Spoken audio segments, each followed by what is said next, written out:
Hello, I have a story to tell you about Christmas in Haiti. If I had a title to this little story, I'd call it I'm Dreaming of a White Christmas.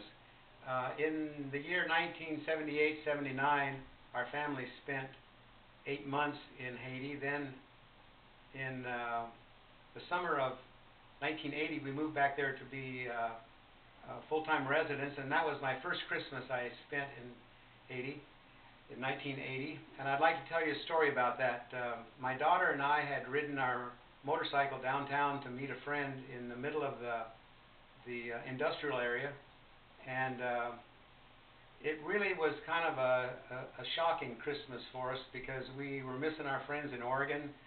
Nothing was the same. The language, the heat, the pine trees were not there, and we had put a plastic Christmas tree up in our house, and it just wasn't the same as being in Oregon. So I had taken Sheila, she was 14 at that time.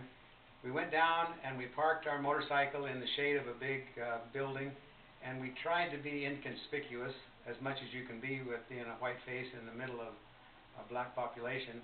And in those days, the little kids would see our faces and would say, "Blanc, hey blanc, blanc, blanc, white, white, white."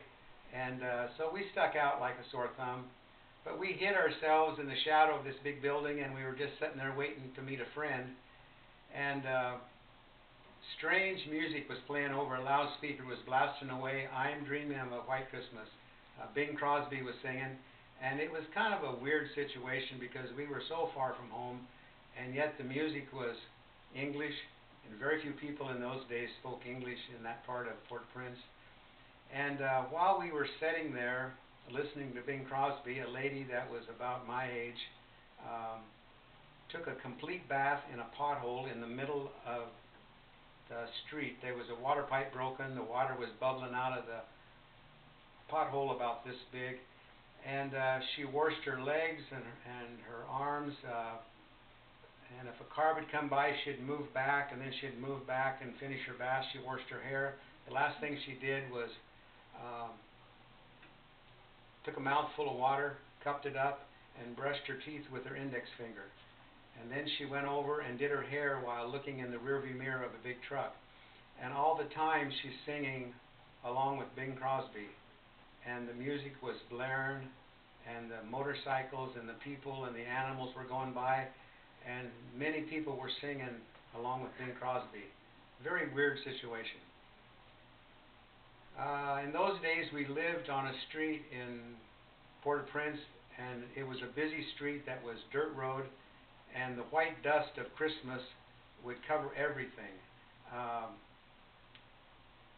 We always made jokes about I'm Dreaming of a White Christmas because in our mind it was the white dust of Christmas.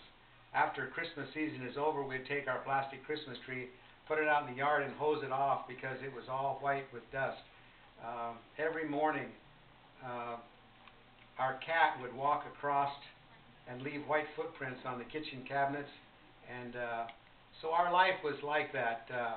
We didn't have any windows in the first floor of our house. It was only concrete blocks that were turned sideways, and so the dust could just blow in. We did have screens and windows on our bedrooms, but not on the main level. So that was our life, and we would always joke for the next 5 years that we lived there. We would sing about I'm Dreaming of a White Christmas, and it's a very popular song in Haiti. And the last Christmas that we were there, it was Sheila had gone to college. She was not in Haiti, but Cherie and Karen and I were still there. And there was a young man with a white plastic 5-gallon bucket and a rag washing cars. And he was trying to make a living. A friend of mine asked him if he understood the song he was singing. I'm dreaming of a white Christmas. And he said, "Oh yes, it's my favorite song." And my friend asked him, "So you know snow?" He said, "No, I don't know snow." And he said, "Well then, what does that song mean?" And he said, "Well, you know, I'm dreaming of a white Christmas like white people have, you know, with a house and food." and a bed and friends.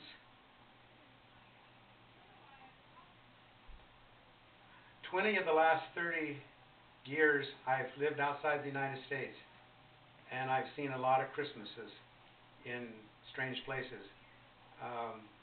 But I'll never forget watching that woman take a bath and sing along with Bing Crosby. And I hope that your Christmas is one that you're dreaming of being able to reach out and help someone else. God bless you.